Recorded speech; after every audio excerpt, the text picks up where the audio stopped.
And now we turn to Politics Monday with Amy Walter of the Cook Political Report and the host of Public Radio's Politics with Amy Walter, and Tamara Keith from NPR. She also co-hosts the NPR Politics podcast. Hello to both of you.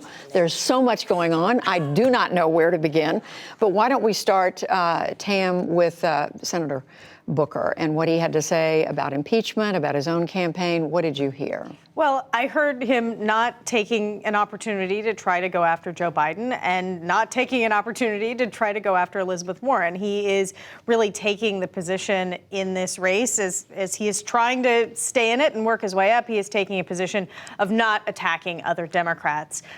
Some of the other candidates have taken a different tack, but when it comes to the Ukraine conversation and Joe Biden, the candidates, the Democratic candidates, have really hung back. In some ways, it's put the primary in stasis. They are being careful to not go after Joe Biden, in part because he's in the middle of this storm that President Trump created. What are you hearing, Amy? Yeah, and I do think that it's for a candidate like Cory Booker, who is struggling to sort of catch up into that top tier of candidates.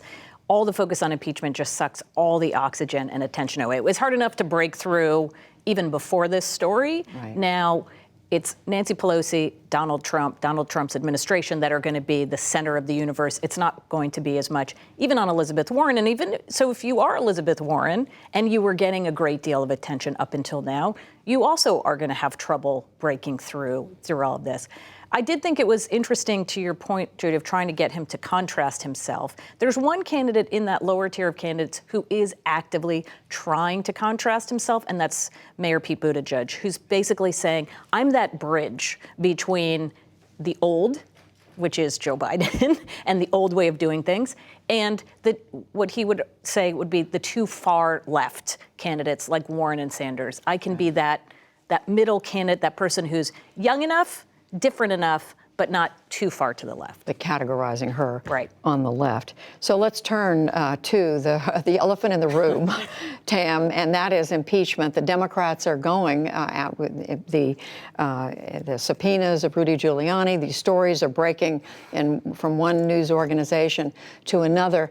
Does it seem like a rush on the part of the Democrats, or does it seem like they have their ducks in a row and they're proceeding carefully? What does it look like? Well, you know what is completely remarkable is I reflect back on 1 week ago today, we were sitting on this set, we were talking about, well, there's one Democrat who has crossed over after this news came out. Within 5 or 6 hours, the whole universe had changed. This is happening incredibly quickly. It's a challenge for President Trump, who, the president and the White House have really been caught flat-footed by this, in part because they thought that the Mueller thing was over and they were done, and they were focused on re-election, and all of a sudden this blooms up. Now, Nancy Pelosi, the speaker, had been holding back Democrats, trying not to do this, and then the moderate Democrats she was trying to protect jumped out in front of her and said, stop protecting us. Basically, we're ready. We feel like this needs to be investigated. And now they are on this path, and now it's going. It's going. It is going. Amy, is there any break on this now? Is it full-throated? That to me is the really interesting question, right? I read down these tracks and there's no going back. There will be an impeachment vote, no matter what. And it then will be determined by the Senate whether the president is convicted and then ultimately has to leave office. And I think the fact that we're on a 2-week recess is really important. These members now get a chance to check in back home at the reception that they're getting. We're seeing a lot of polls coming out in these last few days. There was obviously one, an NPR Marist PBS poll. They're showing basically that folks, while they're engaged in this, they don't quite know what to make of it either. I think what we're going to see, we have the most polarized electorate that I certainly remember of my lifetime. We have a very polarizing president. And so not surprisingly, I think what we're going to see, people go into their corners. We get sort of evenly divided about this. The challenge, to the point that you all are making about Nancy Pelosi and the calendar, I think the more that this drags out, the more that it looks partisan, the more that it looks like they're just fishing. For example, this Australian story sort of muddies the water a little bit in my mind, because it's no longer just about Ukraine and this call. it drags out, it's getting harder to keep people focused on what it was exactly that Democrats said was the impeachable offense. And there is so much fatigue. There was Yeah. so much fatigue about the Mueller investigation, and now the voters are going to get tired of this quickly, not least because if this continues on the path that it's on, there's going to be an air war. There are going to be ads in congressional districts of vulnerable Democrats. There are going to be ads on cable.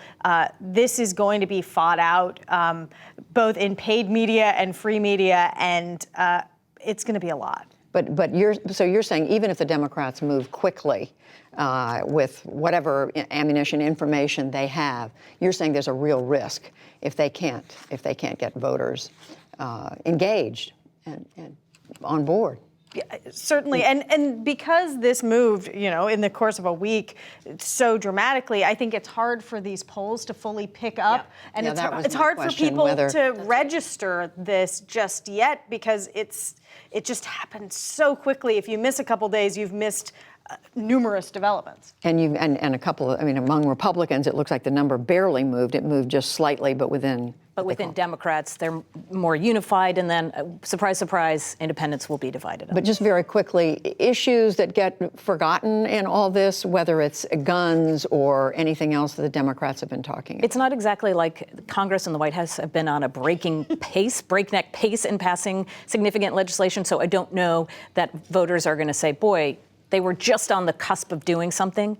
They haven't been on the cusp of doing anything significant for the last 2.5 years. But it's certainly, if this does drag out, it certainly lends to that argument that this is just partisan politics. Washington becomes more dysfunctional, and it's harder for Democrats to make a strong case. The warnings have already begun. Amy Walter, Tamara Keith, Politics Monday. Thank you both. You're welcome.